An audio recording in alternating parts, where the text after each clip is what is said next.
What is going on, everybody? Here are 10 ways to not make your John boat more stable.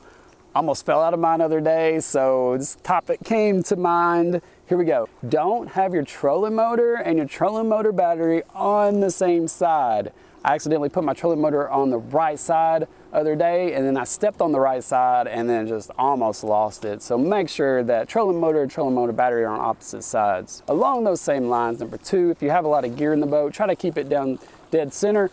If not, try to offset left and right. It could have the same impact as trolling motor and trolling motor battery if you get too much weight on one side of the boat. Number 3, adding foam to the inside of your boat. A lot of people think the foam inside compartments of your boat that the manufacturer put there helps the boat float and keeps it stable. It does absolutely not do that. The only reason that foam is there is if you capsize and get a lot of water in the boat, that the boat will still somewhat float and not sink down to the bottom. And that's important because it gives you something to hang on to until somebody can come and help you. Number 4, if you've got a really heavy outboard or a lot of weight in the back of your boat, float pods help out a tremendous amount. It keeps the back of the boat up out of the water more, and it keeps the side-to-side stability a little bit heavier because you're adding that buoyancy with the float pods in the back. So if you have a metal boat and you're struggling, look at getting some float pods. They can help out tremendously. Number 5, if you've got a small setup, small John boat, and you're fishing with a buddy and both of you step on the right side at the same time or lean over the right side, that boat is going to want to tip over.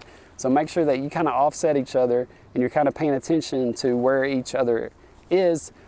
One time I was fishing, 2 people reached over the right side at the same time, flipped right over, got water in the boat. It was it was pretty bad. The next one is fishing deck. Everybody wants to build these big fishing decks on their John boats. The problem is that raises the center of gravity. You're standing higher and there's more likelihood that you'll lose your balance, and it lowers stability because you're raising the center of gravity of your whole setup. So fishing deck is pretty convenient, but just know that it can decrease stability if you already have an unstable boat.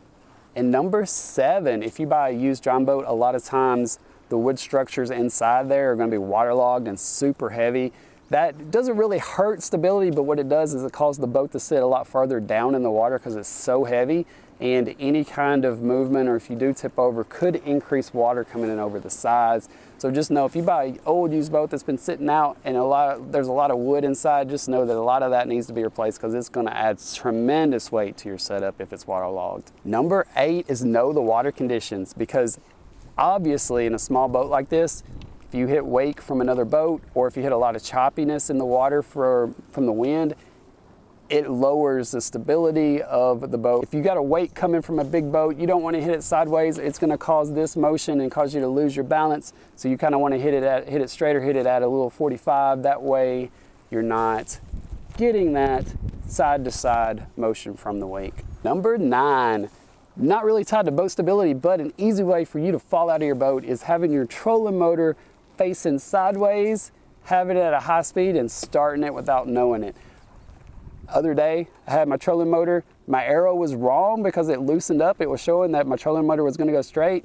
I stepped on it to turn it on, but the trolling motor was actually facing sideways and basically almost tipped me out of the boat. I was able to catch on, but it was close. So know that if the trolling motor is facing sideways and you turn it on, it's going to throw you left or right. So just know and double check to make sure that the arrow on your trolling motor is pointing the right way where your trolling motor is actually going to go. And number 10, another easy way to fall out of the boat is if you're going at full speed with your trolling motor and you hit an underwater structure, that's an easy way to fall out. Or if you've got your motor going in reverse and you're standing up in the boat and you hit an underwater structure, that's an easy way to fall out as well. If you're going forward with your outboard, there's a mechanism that allows the outboard to, if it hits something, to shoot up. So that absorbs a lot of that impact. But your trolling motor doesn't have it, and, well, most trolling motors don't have it, and your outboard doesn't have it, obviously in reverse. So all that force is going to be transferred to the boat. Your body's going to be wanting to go the same direction, but the boat's going to want to stop, and an easy way to fall out. That is it. There's 10 items that you should not do if you want to increase stability of your boat. There's some crazy things like putting out riggers with 55-gallon barrels on the side, but honestly, you don't need all of that. They'll end up getting in the way at the end of the day. Weight distribution, honestly, is the #1 thing.